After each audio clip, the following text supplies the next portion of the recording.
Earth popped into view. And suddenly it struck home to me that this was a thing that people were actually doing. This was no longer just fantasy or fiction or entertainment or books. This is an actual possibility. That link was super important for me to see other people doing those things. I was an enormous fan of your grandfather, of what Jacques Cousteau was showing, revealing us part of the world that had been hidden. And to be it, you've got to see it. You need to see other people that are sort of like you doing that sort of thing, because it then gives you permission to make that super important transition from just fantasy and armchair to actually making the changes within yourself so that you can maybe be part of the overall change itself. I love that piece around, in order to be it, you've got to see it. And Marita, it links to me something I was keen to ask you about, which is this piece around whenever we're talking about change making, we're sort of touching on the next generation in some degree. We're trying to leave the world better for them. We're trying to engage them in order that there is the sustained effort that can produce long-lasting change.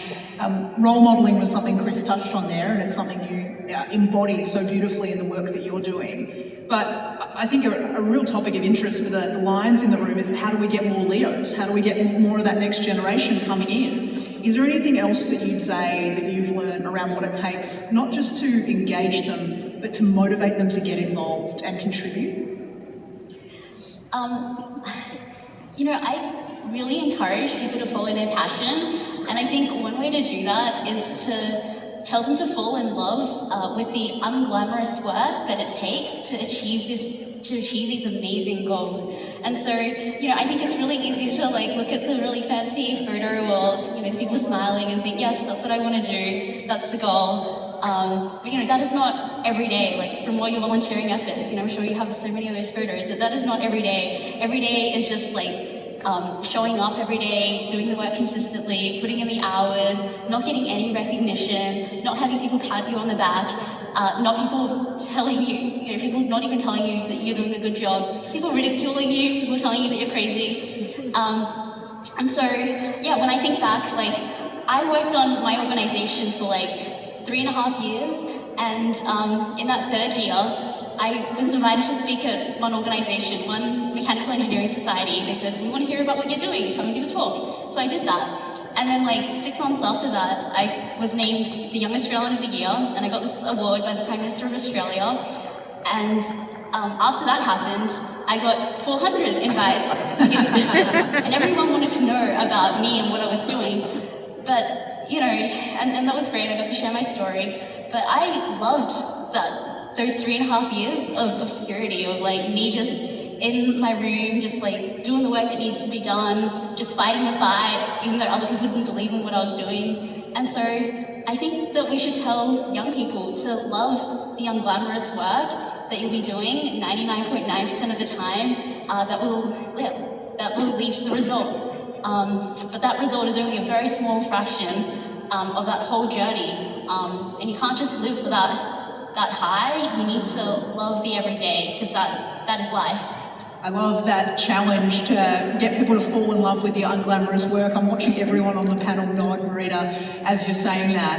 And I might stay with you for just a moment. I've been very fortunate to know Marita for well over a decade, to have followed this incredible and deserving meteoric rise that she's been on. But I'm interested, Marita, for someone who has achieved so much so young, and I watched achieve so much so young, that you actually give a lot more credit to your failures than your successes. So can you speaking of unglamorous things, the unglamorous thing in change making is there's a lot of failure involved, right? There's experimentation and recalibration. Can you talk to us about the role failures play? Yes, failure is my friend. I used to think that if you failed, I didn't know what happened to those people. I thought they just vanished off the face of the earth. And then I started failing, and I'm well, I'm still here. So I was in London, and I started my organization in Melbourne, and I thought, I'm in London to study at Imperial College, studying mechanical engineering. I want to start my organization in the UK, we can be global. And I emailed everyone at the university and said, come to our meeting. No one showed up to the first meeting. I realized this after half an hour, so I cried. And I thought, maybe like I'm in a bit busy cafeteria, no one can see me. I'm gonna set another meeting for the next day in the room across from the cafeteria. Then like there'll be no one there. I'll definitely see people if they come to my meeting. The next day, I'm in that room, and after 15 minutes, I realize no one's showing up again. I cry again, but a little less because I'm growing resilient. And then I thought, I've got another 6 months here in the UK. I've got another 6 months of trying. I'm not going to give up on this. I want to make this happen. And so, I emailed all the people who said they were interested and said, when are you actually free? And the following Tuesday, we had 4 young women show up who went on to spearhead the initiative in the UK, even after I came back to Australia. And I think like having little failures just grows your resilience. So I encourage all of you to have as many little failures as possible, grow your resilience so that you can have bigger and bigger failures. The most successful people aren't those that have never failed. They're the ones that have failed more than all of us. Such an important redefinition of failure there. I completely agree. And I'm very grateful that you were so persistent in that moment. Yeah, absolutely. And pushed through that and gone on to do what you've done. Chris, I want to come to another unglamorous part of change making. I think sometimes we can create the false impression that people who lead change in any way, shape or form, making change, have sort of a predisposition for intestinal fortitude beyond the average person. They've got guts, they've got courage, but you're a really big believer in the importance of being able to work through fear. Can you take us to a particular moment in space where you took a risk or you felt that fear and how you handled it? The most dangerous thing I've ever done is fly rocket ships. I've flown 3 different rocket ships to space. The odds of dying on my first space shuttle flight were 1 in 38. Ooh. But the real question in life is, what are you willing to take a risk for? And how do you manage your fear? Where you draw the lines on your balance between risk and fear will determine the edges of your life. And the greatest antidote for fear is competence. And when I decided at 9 years old that I'm going to turn myself into an astronaut, that got me over the first part. Okay, I know what I'm going to risk. And then the rest of my time up until launch was changing who I was, improving my competence so that I had a lot more going for me than just fear and adrenaline in my veins. And no matter what you do in life, everything worth doing has risk. And how you address the risk and how you don't just cross your fingers but change who you are, that will determine the bounds and the accomplishments of your own life. I love it. Everything worth doing has a risk involved. Please, applaud, absolutely. And what a great question to take away and reflect on. What are you willing to take a risk for and put it on the line for? Alex, if I can come to you, you're of the opinion with the way that we tell stories at the moment, we are brilliantly negative, which I think is such an interesting mirror moment to hold up to ourselves and go, wow, there's a lot of negativity. You scroll through social media, you look on the news, it's easy to think we're not capable of doing much. How do we flip the script and overcome that challenge? This is the most important thing that we can do with relation to our oceans, I think, in life in general. And our chief scientist, who is the best, in my opinion, the most published marine ecologist in the world, often says that the worst thing we can do for our oceans is to lose hope that we can rebuild them. And it's easy to be brilliantly negative. It's so difficult to be brilliantly positive. And for me, I think that when we look at what people have been able to do in their own communities to rebuild oceans, we see so many stories of success, failure as well, and we need to learn from them. I think we also need to focus on our successes. What can we learn from them? Who can be our role model? How do we share knowledge and information, and how do we build?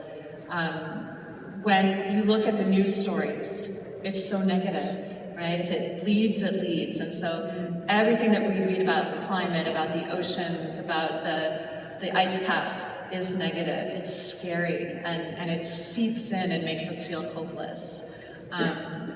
When I was a little girl learning to ski in the French Alps, I had a teacher who who would take me up to the top of the bunny slope and point me in the right direction. And he'd say, Alexandra, now just remember, when you're going down the slope, don't look at the trees. If you look at the trees, you're going to ski into them. Just look at mom and you'll get there. Good advice. And it is good advice for, I think, everything, because if we focus, and it goes back to what I said earlier, to get to a better place, we need a vision of where to go.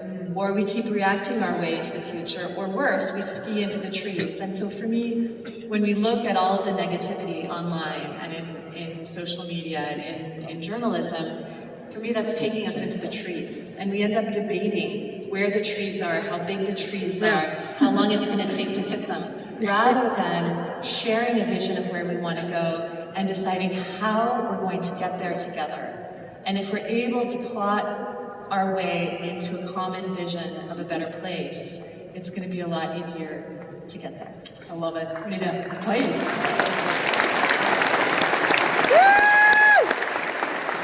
We all need a playbook for hope to make sure we are not skiing into the trees. That is a great reminder. Now, would you believe our time has flown? So I just get the opportunity to ask you one final question, which is, in everything we've talked about, if you were to encourage the Lions and Leos in the room to leave and go do one thing, just one quick idea for a question to ask, something to put into practice. Alexandra, I might start with you and work my way down. What would you encourage people to go and do after listening to this conversation? Well, the ocean teaches us that we're all connected. So as you act locally, remember that everything you do has a ripple effect around the world. I think you're probably seeing that here today. And remember to have a vision of where we can go together, so we don't react our way into the future, but we get there as one. Beautiful. Thank you so much. Maria? I think it's really important to just keep taking one step after the other, and that's easy to do when things are going well and you're feeling great, but it's also important to do that when you're not feeling great. And so, yeah, after one of my projects, I was like so exhausted, I was so burnt out, but I knew that my project after that it would take a lot of time, it would take a lot of energy, it would take a huge community. And so even though I was burnt out, I thought, I'm not gonna try and get there like a rocket ship. I'm just gonna take my time. I'm gonna like let myself heal from my burnout, but I'm gonna make sure that I'm putting steps into the action every single day so the project can build while I recover. So yeah, just one step at a time, one step in front of the other, and we'll get there. Wonderful. A great reminder too there that grace applies to the way that you treat yourself as much as it does to the way that you treat others. Chris, closing thought? Every one of us in this room is at a different stage of life. And yet, we all have our future in front of us. And I think the thing that I want everybody to remember is, you've got your goals and your dreams. You've got the things that you've done so far that have brought you to this moment in life, but the only thing that you really control is what you're going to do next. What are you going to do today? How are you going to change this amazing gathering through your actions to get you closer to your dreams?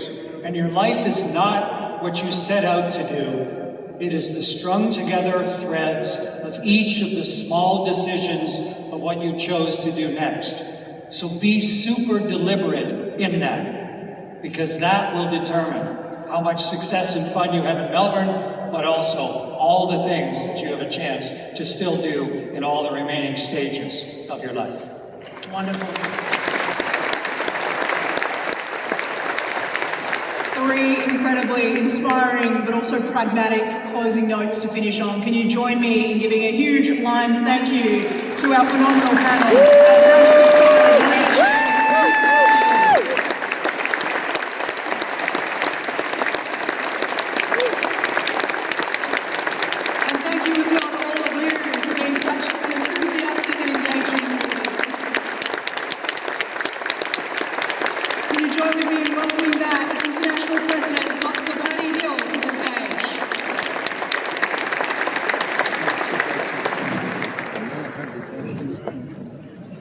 Aren't they amazing?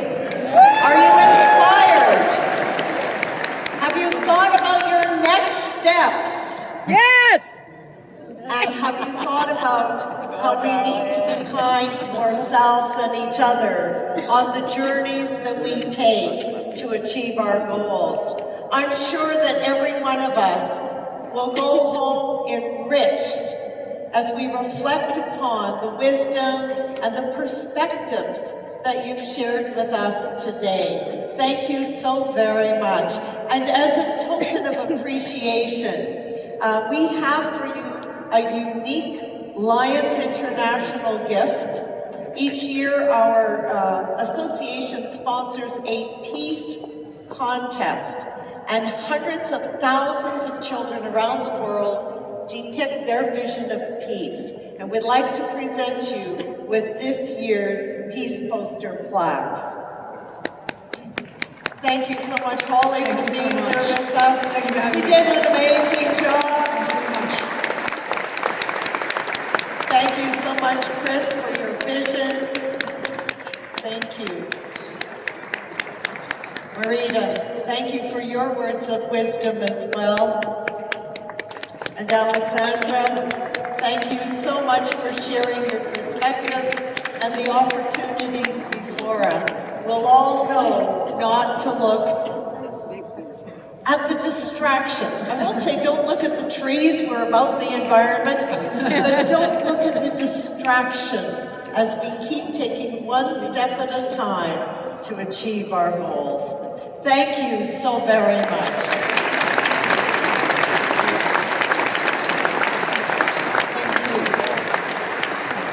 I know I speak for all of the Lions when I say how grateful we are to be hosted here